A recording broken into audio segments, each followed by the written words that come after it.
واش يديروا به السواك؟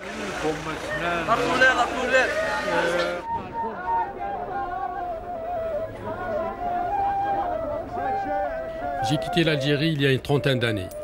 À cette époque, je partageais mon temps entre les études, les copains et le cinéma qui était notre unique loisir. Je pense que les films étaient pour quelque chose dans mon envie de partir. Ils nous montraient un autre monde et d'autres façons de vivre. Alors peu à peu, le rêve d'une vie différente a fini par me gagner.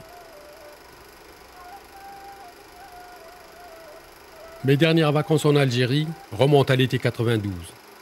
Avec une caméra Super 8, j'ai filmé ces moments de sérénité passés dans mon village, au milieu des miens.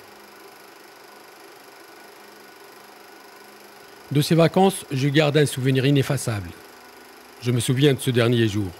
Nous avions pris l'avion à Alger. Quelques heures plus tard, à Paris, nous avons appris le cauchemar.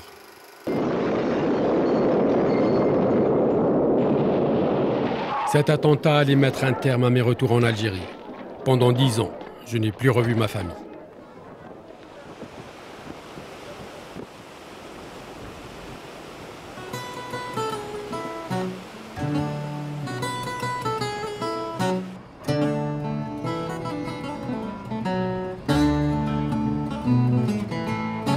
Aujourd'hui, j'ai décidé de retourner au pays.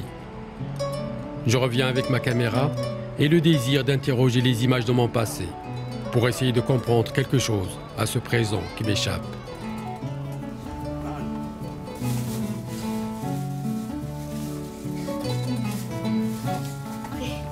Allez, c'est coupé.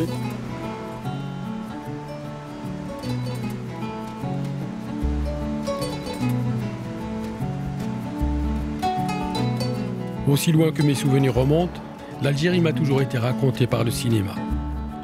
Pendant la guerre, les militaires français me l'ont fait découvrir avec des films comiques et des documentaires de propagande.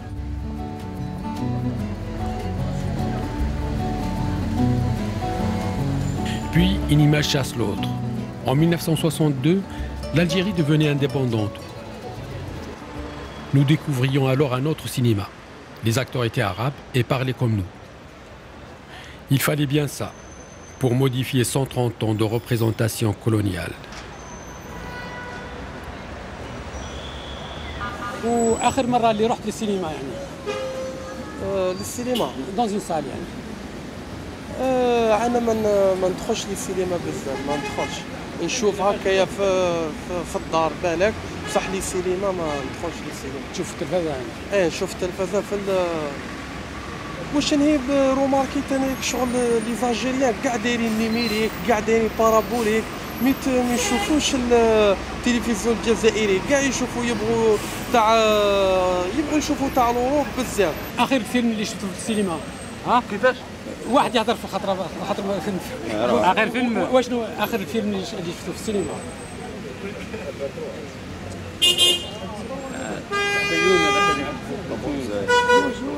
اخر فيلم في التلفزيون ولا في التلفزيون؟ التلفزيون الجزائري. اخر فيلم شفتو انا كايد الزعم. وفي السينما؟ السينما يمكن ما رحت السينما. الواد سيدي هذاك فيلم اخر فيلم. اخر فيلم ايه هما هذا ايه هذا اللي شفتو انت ما تروحش السينما انت؟ ما نروحش السينما. علاش؟ هكذاك علاش نروح السينما؟ بيراطي لي فيلم انا نورمال عندي نيميريك. السينما تاع الجزائر ولات سينما ديزا براحه ولات جاردان. الاخراني شفتو تاع جات لي ديال ما باكش غير نحكوا هذاك النيفو تاع السينما هذيك لازم لنا واحد 20 سنه. راه تشوف في اكسبيريونس تاع 20 جولف هربوا علينا. كاع هربوا علينا. نهضروا الحقيقه ماشي عفسه اللي توجع ولا. سينما في الجزائر بكري كانت سينما الماتريال اللي كان. نقولوا ما عندنا دوكا يرحم بابك ميم با ديكور داير كونتر بلا كيما تحت ما طرطق الزرير. انا نعرفو عمو ماشي كاع ما نعرفوش ولا نعرف العقليه نعرف معناتها ديكور نعرف معناتها رياليزاتور نعرف معناتها العفسيس هذيك ما وراء الكواليس كاع باين. Je suis surpris par la lucidité de ces jeunes, mais choqué par le mépris avec lequel ils considèrent leur cinéma national. Surpris aussi par l'omniprésence des antennes paraboliques qui envahissent la ville et les mentalités. La presse algérienne aussi me laisse perplexe. Elle consacre un important espace au programme des télévisions françaises, alors que la chaîne nationale est tout simplement ignorée.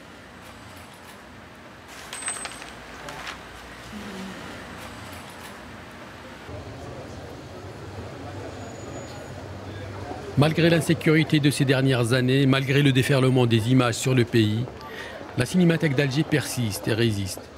Grâce à une équipe cinéphile et motivée, elle continue d'être la plaque tournante des amateurs de films. Aujourd'hui, c'est Tahia Didou qui est à l'affiche, l'unique film réalisé par le grand comédien Mohamed Zinet. En 1970, la ville d'Alger lui avait commandé un film pour promouvoir le tourisme dans la capitale. Détournant la commande officielle, Zinet a réalisé un film d'une rare poésie.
Aujourd'hui, approximativement, on sait qu'il y a tant peut-être de films qui ont été réalisés de 60, enfin après l'indépendance jusqu'à aujourd'hui.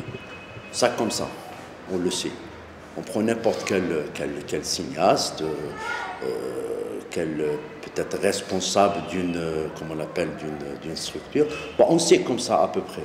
Mais réellement, on n'a pas encore fait l'inventaire, c'est-à-dire combien de films. Est-ce que ces films sont en bon état, en mauvais état? Est-ce que ça y est, ils sont complètement détruits? Parce qu'il y a des copies qui sont complètement détruites. On n'a pas le nombre exact et dire tous les films qui ont été produits et réalisés pendant 30 ans ou 40 ans, voilà, tous les négatifs sont à tel endroit.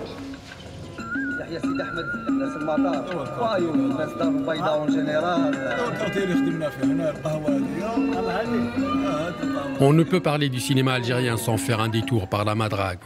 C'est là que Boudjema Karesh bouge pour les intimes. S'est retiré après sa mise à la retraite. On va faire. Allez, venez. J'ai gardé la barbe de 4 jours pour toi. Moi, je l'ai rasé hier. Voilà, je peux vous faire un café en attendant. Pendant 35 ans, il a dirigé les cinémathèques d'Alger. Il a réussi surtout à la maintenir ouverte pendant les heures les plus sombres du terrorisme. Comment va le cinéma en Algérie? Est-ce qu'il va un peu mieux aujourd'hui? Non, sérieusement, non, c'est grave. Non. Le mal est profond. Moi, j'avais un peu d'espoir il y a 4-5 ans. Il y avait ce que j'ai appelé des frémissements. Mais nous, on est dans la crise globale du cinéma. Ensuite, il y a la crise que nous avons vécue nous-mêmes. Quand même 10 années de terrorisme, c'était terrible. D'ailleurs, moi, je me rappelle et je revendique ma réponse à un journaliste qui me demandait comment faire pour sauver le cinéma en Algérie. Je lui dis, ben, la seule solution, c'est de sauver les êtres humains. Si le terrorisme s'arrêtait et que les gens pouvaient vivre, il y a eu 200 000 morts dans ce pays, c'est quand même quelque chose de terrible.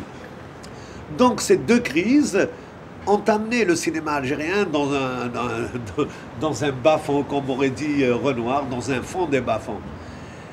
Et de plus, nous avons été toujours gérés de façon étatique. C'est-à-dire que l'État était distributeur, l'État était producteur, l'État était exploitant, le cinéaste était fonctionnaire. Et ça a donné quelques résultats, c'est vrai, mais à 80% médiocres. Mais comme on a eu la chance d'avoir quelques cinéastes de qualité, ça a donné des films top. Et ces films ont un peu permis au cinéma algérien d'émerger. Karesh est à lui seul un observatoire du cinéma. Son diagnostic ne m'étonne pas, il confirme seulement le pessimisme que j'ai perçu ça et là, à la Cinémathèque, dans les rues d'Alger et en discutant avec les amis cinéphiles. Je quitte Alger pour me rendre dans ma région d'origine, l'Oranie. C'est là que ma famille habite.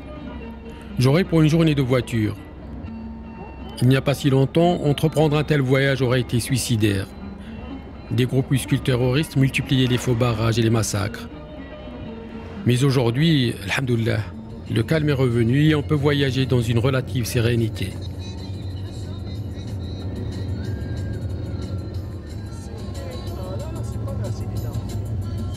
Sidi Dao, c'est mon village natal. Il est situé à 400 km à l'ouest d'Alger.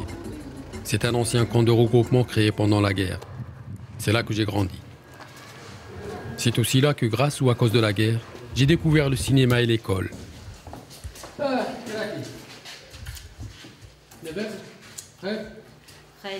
C'est ma sœur, ma grande sœur, bien elle est plus jeune que moi. Elle,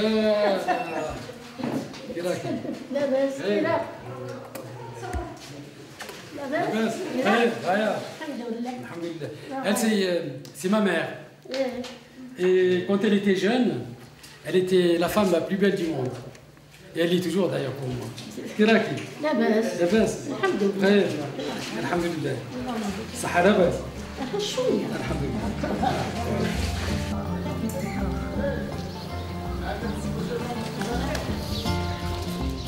Quand je vivais ici, il y avait une fontaine au milieu de cette place. C'était un véritable lieu de rencontre et d'échange. Pour les jeunes filles, aller puiser l'eau était l'unique prétexte pour sortir.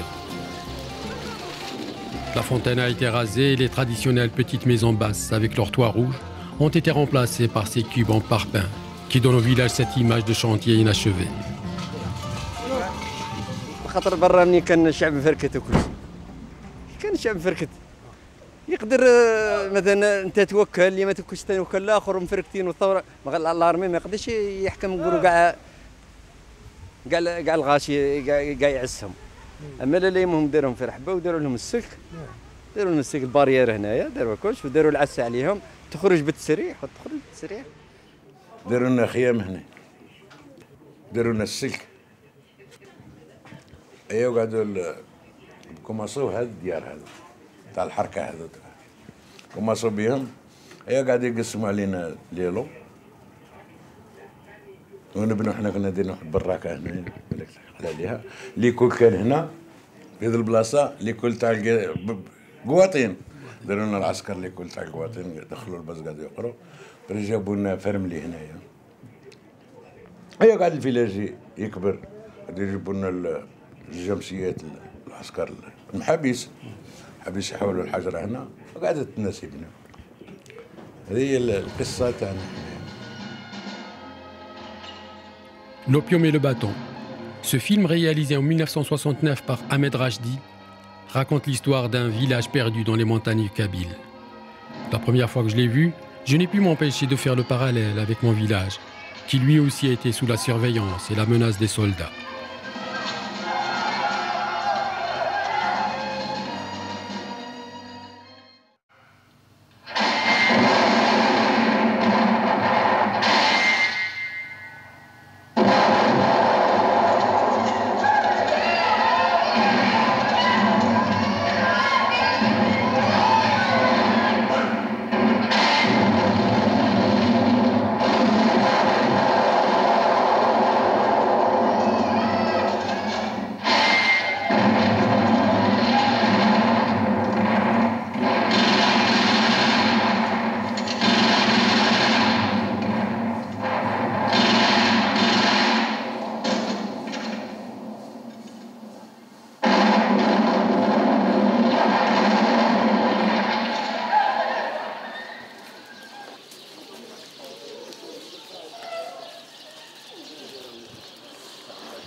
Lui, c'est mon cousin Habib. On a grandi ensemble et fréquenté la même école. Ensuite, nos chemins se sont séparés. Lui est resté ici, moi je suis parti. On a vu le premier film ensemble. C'était en 58. En 58. Et c'était la première fois qu'on a vu l'image qui bougeait. C'était un film de Charlie Chaplin, Charlot. C'était un film muet, je me rappelle. Ensuite, quelques temps après, on a vu d'autres films. C'était des documentaires. Adda, toi, tu te rappelles très bien pourquoi le cinéma ne venait plus d'un coup à Sidi Dahou? Parce que Hossein Ben Yahya, il avait acheté une télévision. Il nous a découvert un autre monde du cinéma, c'est-à-dire avant, il ne montrait que des cinémas de Charlie Chaplin et d'autres films que je ne me rappelle plus. Et lui, il nous a découvert l'Égypte avec ses films, avec Fayrouz, Farid Al-Atrash, des films hindous. On payait la place à 20 centimes à l'époque. Il nous faisait payer l'entrée à la télévision. Oui, bien sûr. 20 centimes. Toi, la dernière fois que tu as vu un film au cinéma en 35 mm, c'était quand? Disons que vers les années 60. 60, 70, 72. Depuis les années 72, tu n'as pas vu de films en Algérie, mais quand je me déplaçais à l'étranger, la première des choses, c'est d'aller voir un film. Il n'y a pas que le cinéma qui a disparu. Il y a le cirque, il y avait les fêtes foraines qu'on avait ici. Il y avait beaucoup comme Mustafa l'acrobate avec sa moto dans son cylindre qui tournait. Il y avait le théâtre. Il y avait le théâtre le cirque Ammar, il y avait un grand cirque. C'est dommage pour lui. C'est exactement derrière ce portail rouge que pour la première fois de ma vie, je vois une image animée. C'était un film de Charlie Chaplin. Les militaires français organisaient des projections auxquelles nous étions contraints d'assister. Mais au bout de quelques séances, c'était devenu un plaisir.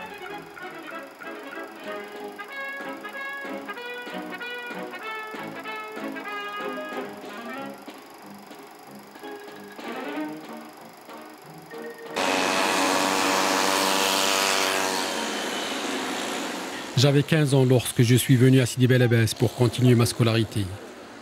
J'ai trouvé cette ville fascinante et j'ai vite pris goût à la vie citadine. J'avais l'impression qu'il y avait une salle de cinéma dans chaque rue, tant le choix de films était vaste. Sidi Bel Abbès comptait 7 salles pour 60 000 habitants. Aujourd'hui, la ville abrite 600 000 personnes et seulement une salle qui diffuse des cassettes vidéo. C'est dans ces cinémas, le Vox, l'Empire, l'Olympia, le Versailles. C'est là que j'ai vu les plus grosses productions américaines, le cinéma soviétique, les films égyptiens et hindous.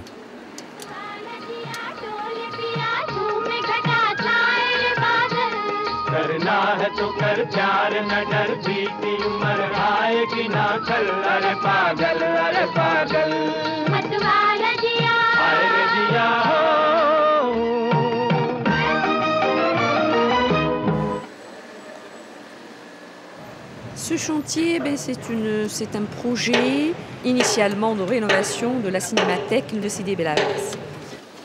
Avant la démolition, est-ce que cette cinémathèque fonctionnait déjà ou elle était en arrêt? Non, c'était une cinéma qui était fermée depuis les années 80.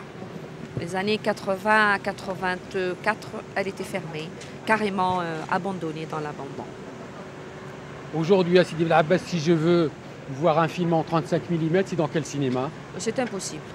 On a des salles qui fonctionnent, malheureusement, et qui viennent d'être fermées. La majorité des salles qui viennent d'être fermées et qui sont en contentieux pour des raisons parce qu'elles ont été détournées de leur vocation, qui ne projettent plus de films de 35 mm, mais uniquement de la vidéo, mais avec des films qui laissent à désirer, qu'on ne veut pas inculquer ou donner surtout à nos adolescents.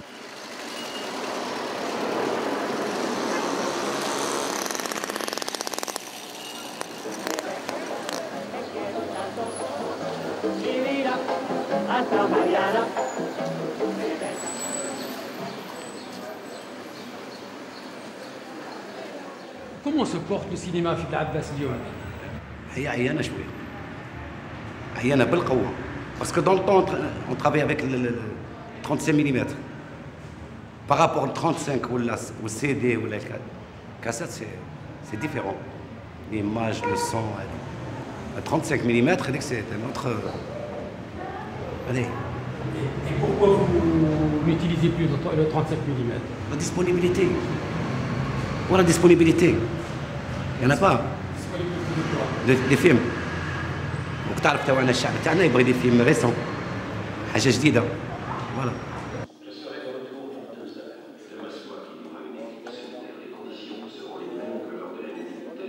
لو كان كاين سينما انا نقول هاد الناس ما يبوروش يلقى داك لو فيد بوغ انكونتري اون في ولا ويقدر البنت ما تقعد والولد ما يقعد سي فاسيل اون اي لون بوزوان جو سي كو لا جونيس الا بوزوان يعني داك لو فيد نتاعها ديرها في السينما بالعباس راهي نيته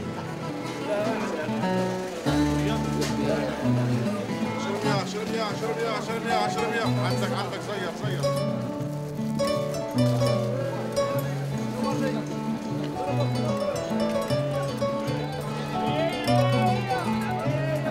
Quand j'étais collégien, je passais beaucoup de temps sur cette place. C'était le fief des saltimbanques. Conteurs, magiciens, musiciens, je ne voyais pas le temps passer. Aujourd'hui, les artistes ont déserté la place et la friperie a supplanté la poésie.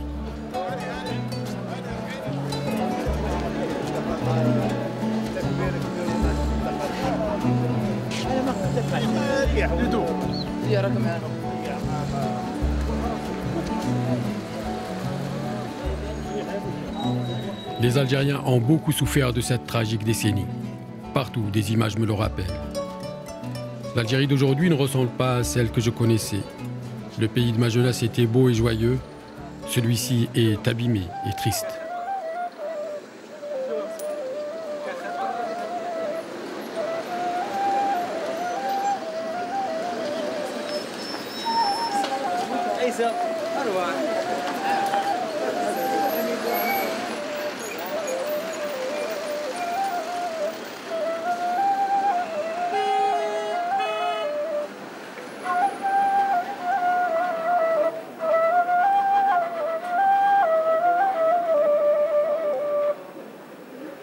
Je quitte Sidi Bel Abbès avec le sentiment d'avoir séjourné dans une ville qui a trop vieilli et trop vite.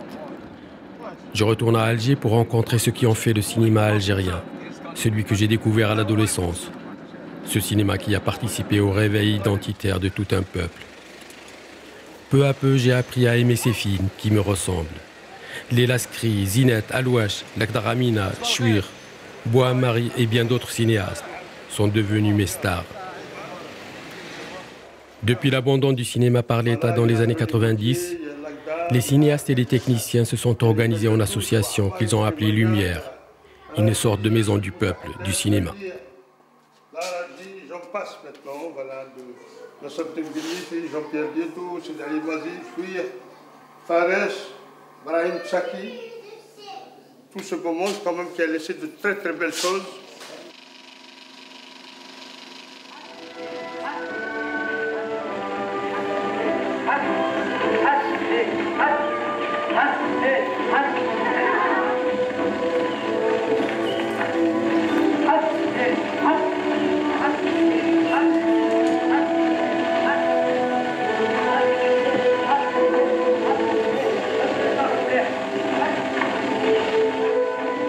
De sa filmographie, c'est Patrouille à l'Est qui m'a le plus marqué, à cause de son réalisme.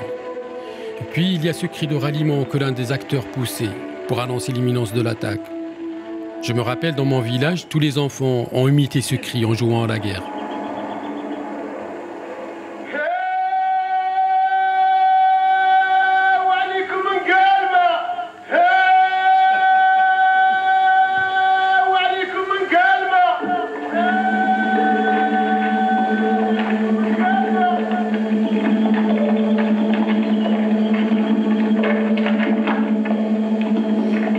Je l'ai tourné en 71, et bien avant 71, en 1971, il y avait des films qui ont été faits en couleur, entre l'opium et le bâton, et d'autres films.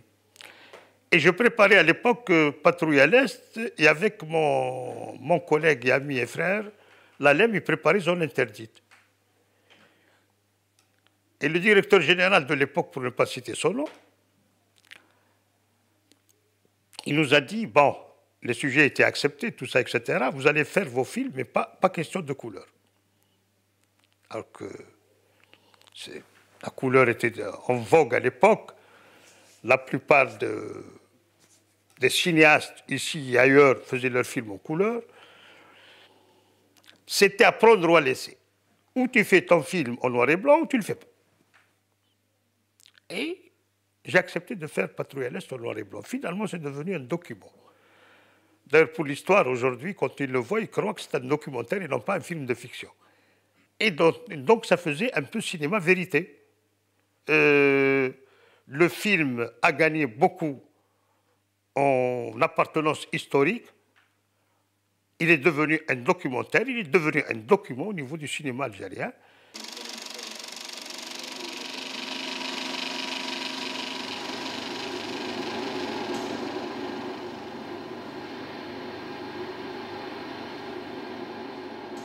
Le vent des Aurès de Mohamed Lakhdar Amina est un film autobiographique. Quand le film est sorti en 1967, le cinéaste avait dit « Le vent des Aurès, c'est l'histoire de mon père et de ma grand-mère ».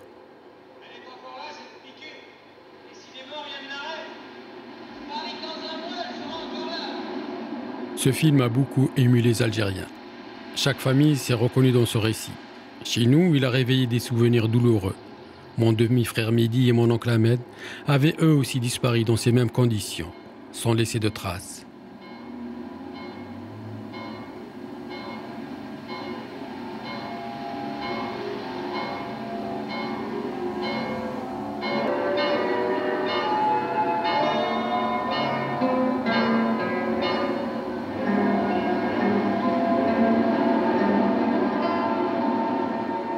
Après des études de cinéma, Mohamed Lakhdar Amina s'engage dans la lutte armée, où il tourne plusieurs documentaires sur l'occupation coloniale.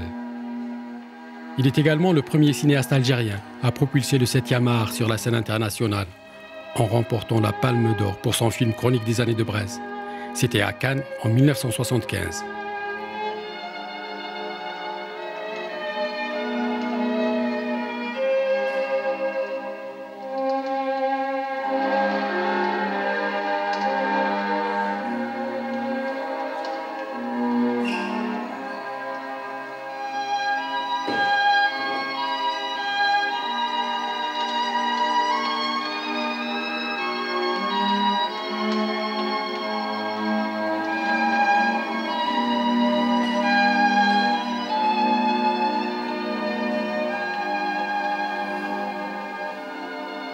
Alors quel est votre film mythe du cinéma algérien? Est-ce qu'il y a un film vraiment qui vous a marqué? Je pense qu'il y a L'Opium et Le Bâton. Pour moi, tout ce qui représente la guerre d'Algérie est très important, la bataille d'Alger. Il y en a tellement, il y a le vent des Aurès. Mais je pense que ce sont surtout les films qui ont été faits dans les années 70 qui ont le plus d'impact sur nous. Pour nous, analphabètes, on va dire, pour nous qui avons vécu le colonialisme, c'était notre fierté. Voilà, c'était très important. Et maintenant, alhamdoulilah, Kima Jamila Arras, il y a des femmes, il y a eu le film de Rachida aussi qui nous a bouleversés. C'est quand même une femme et je ne s'attendais pas à ce qu'une femme fasse un film avec cette sensibilité, décrivant une étape de l'histoire de ce pays. Il y en a plein d'autres. L'Algérie est un pays qui est riche, berjalha, bensahab, tarikha.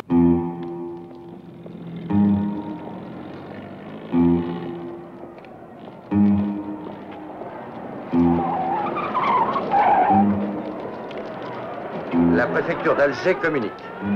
Au cours de ces derniers jours, des dizaines et des dizaines d'attentats ont été commis dans la ville. Des preuves formelles permettent de retenir que les auteurs provenaient des quartiers musulmans et qu'à chaque fois, ils ont pu trouver refuge rapidement et sans difficulté dans les ruelles de ces quartiers. En conséquence, pour remédier sur le champ à l'insécurité qui règne dans la ville, le préfet d'Alger a pris la décision de faire boucler tous les quartiers arabes. Des barrages militaires permanents en contrôleront les voies d'accès. Les civils y présenteront leurs pièces d'identité et seront éventuellement fouillés. La Casbah, je l'ai déjà vue dans Pépé le Moko de Julien Duvivier.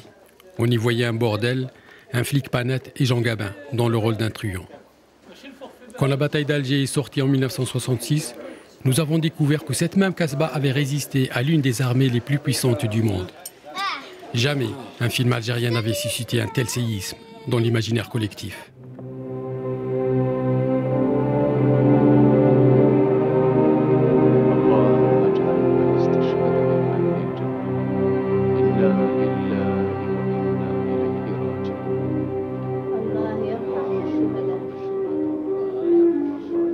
Dans ce film, la Casbah n'est pas qu'un simple décor. Par son architecture, ses venelles, ses terrasses, elle participe à la dramaturgie mise en œuvre par le réalisateur.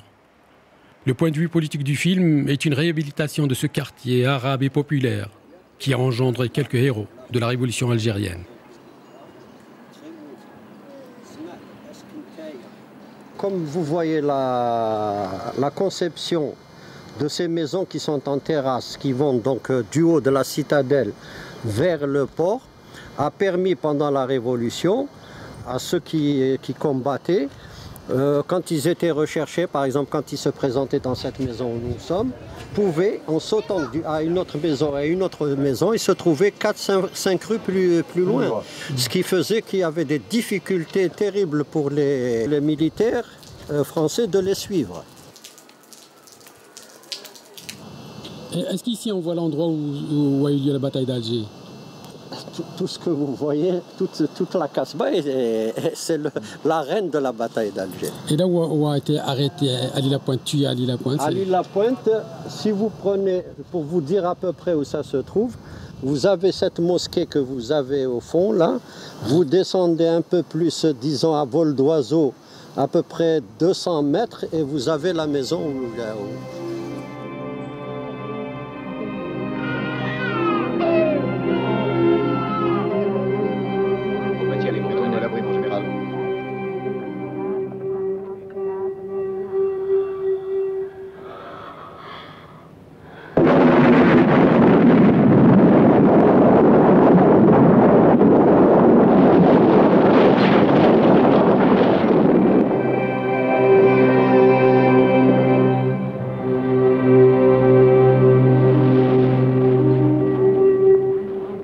Youssef Saadi, vous prenez cette mosquée-là, qui est devant vous, qui était l'ancienne synagogue d'Alger, vous la remontez à peu près sur 100 mètres et vous tombez sur la maison où il a été trouvé.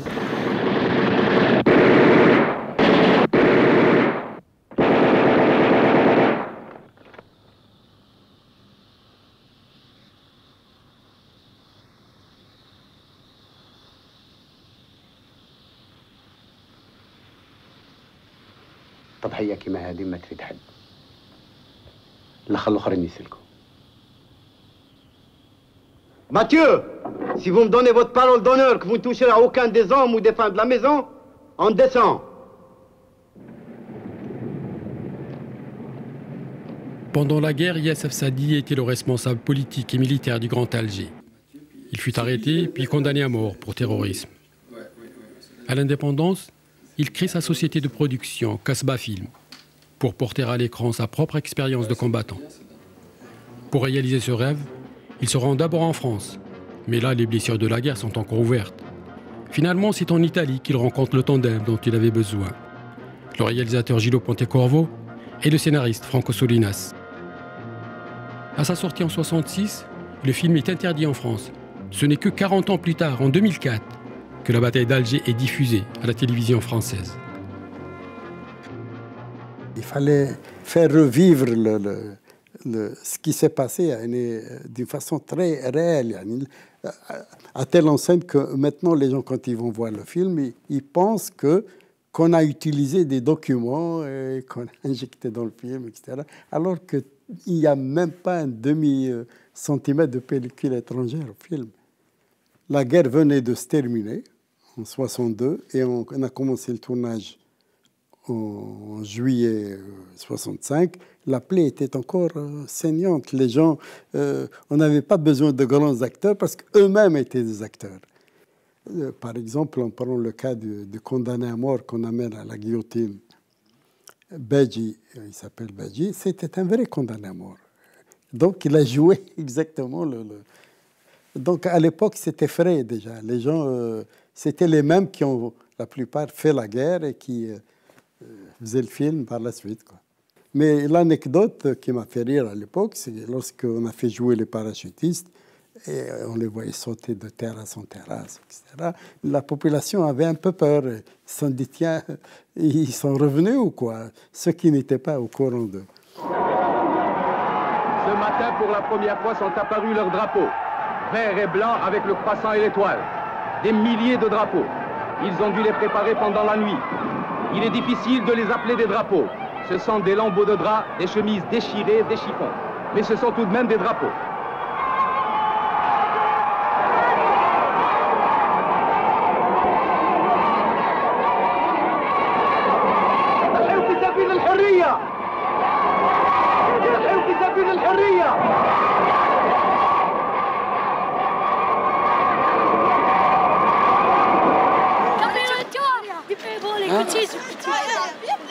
روحوا لعبوا الكرة، روحوا لعبوا الكرة، روحوا لعبوا.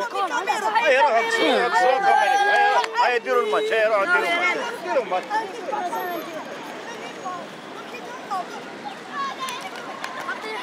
Le célèbre Bab el Oued d'Alger. J'aime bien me perdre dans ses rues et dans sa gouaille. Beaucoup de films ont été tournés dans ce quartier si attachant et populaire à la fois. C'est de là que vient Mirzak Alouache. Il appartient à cette génération de cinéastes qui n'a pas fait la guerre. En 1972, il est chargé par les services de l'État d'animer un ciné-club itinérant.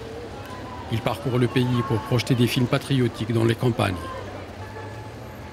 C'était une période de parti unique, c'était une période où les sujets sur la guerre de libération étaient quand même sensibles. Il n'y avait pas encore de polémique sur cette guerre de libération, il n'y avait pas une tentative de réécrire l'histoire de la guerre de libération. Donc il y a eu plus des films sur l'héroïsme.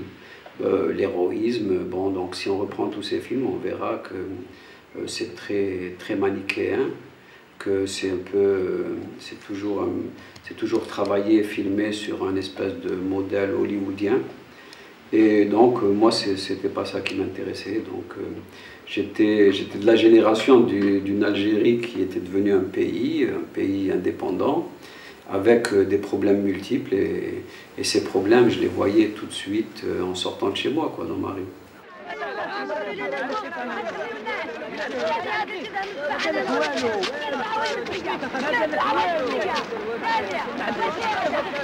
ميزي شحال من تصدم يطير في هذه الدقيقة.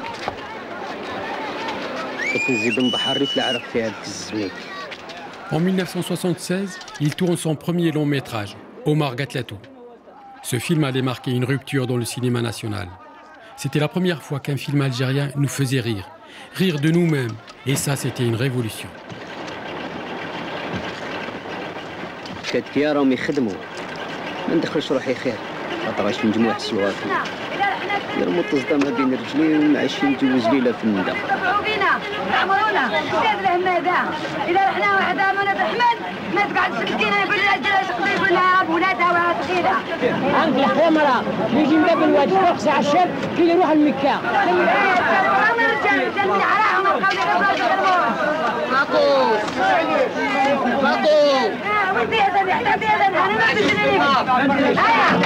عندك اللي بيتربى ولا صاحب الادمي وانتم يا حوايل ما تربيتوش كاع كاع خلينا من هذاك الله يعطيك الصحة الشعب مفرق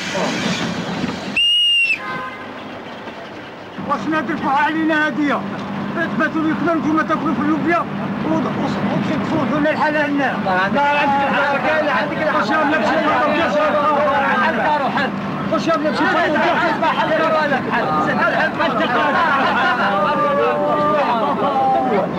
Quand même quelque chose qui n'existe pas dans Omar Gatlatou et qui n'existait pas pour nous à l'époque, c'est que dans le comportement de Omar, dans ses rêves, etc., il n'y a pas le départ.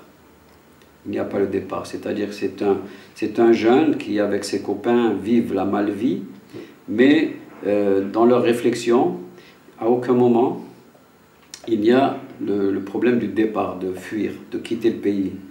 Ben, ça n'existe pas dans le film parce que ça n'existait pas dans nos têtes. D'ailleurs, moi à l'époque, j'avais quitté Alger pour venir en France, pour faire des études, mais ce n'était pas comme aujourd'hui. Donc si je devais faire Omar Gatlato aujourd'hui, son unique préoccupation, ce serait de partir. بأن الإنسان المسلم هو أنظف إنسان في العالم. لازم نفتحوا عينينا شوية ونحاربوا هذه الأوساخ اللي راه تتبع فينا.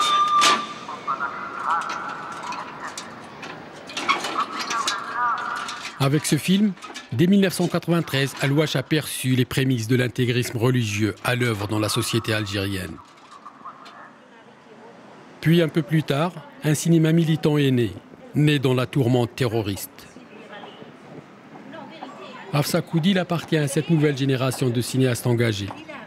Son film, Le démon au féminin, raconte l'histoire vécue d'une jeune femme victime des intégristes. Je l'ai rencontrée sur les lieux mêmes du tournage. Tournage effectué au paroxysme de la terreur. وي كاينه حبيب كاينه الخليله هي قدامك. حبيب شنو؟ البيدو حالته حاله. جات وانا. وش هاد صار هادي؟ تقلقوا بلاد من نتوما؟ ما تقلقش حبيب زعفي جاب السكر. ما تزعفش يا حبيب غير نشربوا قهوه. شربها نتايا انا راه الجامع. اسمعوا صغار لولي تبع ولاد حومه تاع تحت بدل لا بالك وبركاش نهار يجي يفتينا هنايا. Mon but était d'attirer l'attention sur ce qui se passait en Algérie. C'était ça, hein. Il faut être honnête dans ce qu'on fait. Moi, c'était un film de résistance. J'étais engagée. C'était ça ma part donc dans cette bataille. Et alors, je l'ai tourné avec tout ce qui... avec tous les aléas, avec tous les problèmes, avec tous les risques, il faut le dire, parce que moi j'ai eu une fatwa qui a circulé sur ma tête. Ah ben oui, on se cachait carrément, l'équipe technique était terrorisée, il faut voir. Et donc on volait presque les images, on ne tournait pas tranquillement, et c'était pas de la création, c'était vraiment quelque chose qui se faisait dans l'urgence et dans la douleur.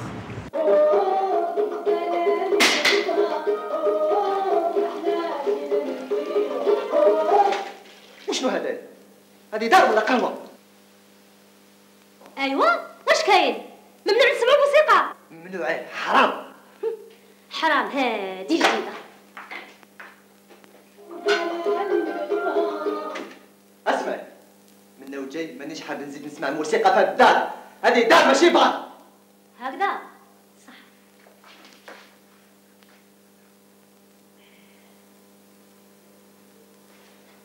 وليت تخوف ياه.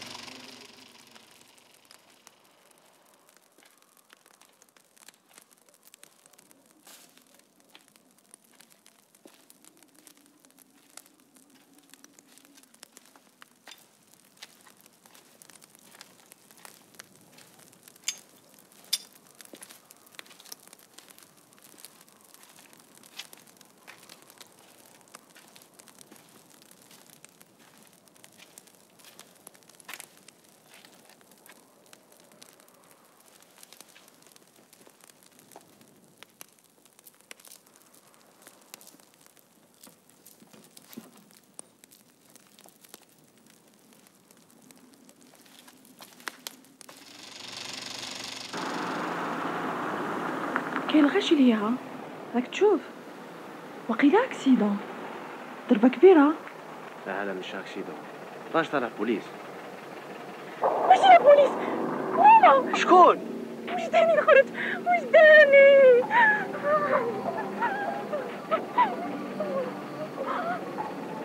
يا هاو ايوب صاحب خوك ياسين راه معاهم مزيه سلكت. السلام عليكم خويا اكسيدون. نقدر نهضر مع ايوب او لهيك معاكم نعرفو وليد حمو صاحب خويا يصلوا في جامع كيف ماشي انت وليد سي الزبير اللي عنده طربيس تاع الباطيمه؟ نعم. ريحوا هنا أنا انفتح.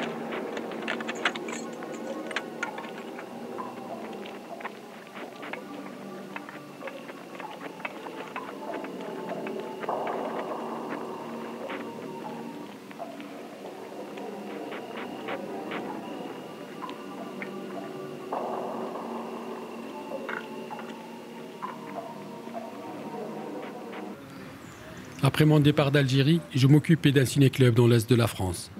C'est là que j'ai découvert l'acteur algérien Mohamed Chouir. Il jouait dans Élise ou la vraie vie de Michel Drac. Ce film, sorti en 1970, traite du racisme en France sur fond de guerre d'Algérie. Pourquoi t'es pas venu travailler ce matin? J'étais malade. Malade encore? T'es pas venu travailler cet après-midi? J'allais charger mademoiselle, là. J'allais chercher de tes nouvelles. Pourquoi, mademoiselle? Mais Chouir est surtout l'un des rares cinéastes algériens qui a refusé l'exil. Il continue contre vents et marées à réaliser des films et à promouvoir le cinéma dans son pays. Partir pour aller où? Partir pour aller en tant que réalisateur traiter par exemple des problèmes de l'immigration. Je trouve qu'il y a des cinéastes français ou d'origine maghrébine qui sont très très bien pour traiter ce sujet. Et je préférais donc rester sur place et de faire... Il n'y a pas d'héroïsme. Il y a un chauffeur de taxi qui est resté parce qu'il fallait qu'il continue, le chauffeur du bus. Il y a 30 millions qui sont restés en Algérie. Il y a quelques-uns qui sont partis, je comprends, parce qu'ils sont partis, soit ils étaient dans la nécessité absolue de partir, mais il y a eu de faux prophètes aussi qui sont partis et qui étaient dans les rouages de l'État et qui ont joué un peu la carte de l'exil politique. Cela, bon, il y a une différence. Il y a des gens sincères qui sont partis, ce qui est normal. Mais il y a aussi des gens qui ont utilisé le drame de l'Algérie comme fonds de commerce.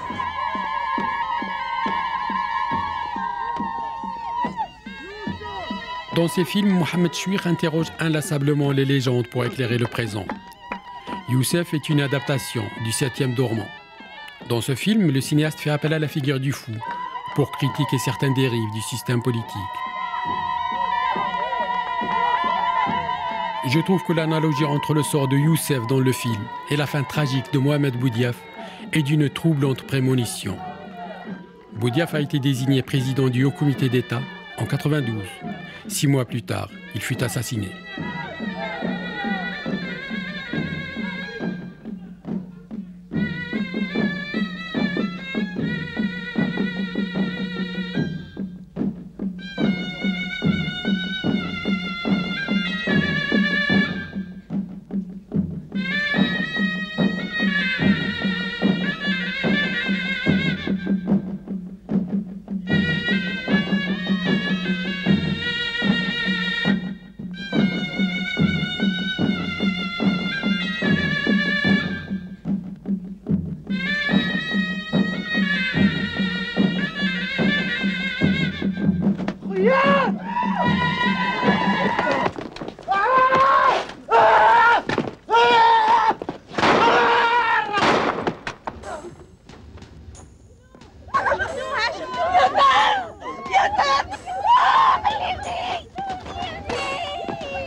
On est comme dans les pays de l'Est, les ex-pays de l'Est, tétanisés par toute une culture qui dépendait d'un système assisté. Et maintenant, on a relâché les cinéastes dans la nature en disant vous vous débrouillez, vous êtes maintenant l'économie de marché. Et c'est une économie de marché qui est assez sauvage. Et elle ne crée pas des mécanismes pour que l'environnement cinématographique algérien soit fiable. Il n'y a rien. C'est-à-dire, le cinéaste algérien maintenant doit partir du néant. Cela fait 1 mois que je suis là. Durant ce séjour, j'ai rencontré beaucoup de gens. J'ai vu des images et observé des choses. Aujourd'hui, je prends le chemin du retour. Avec dans la tête cette phrase de Gramsci qui disait « L'ancien n'a pas tout à fait disparu et le nouveau n'est pas encore arrivé. » L'Algérie en est là. C'est dans cette ambivalence d'esprit que je quitte le pays, ma famille et mes amis, pour rentrer en France, retrouver ma famille et mes amis.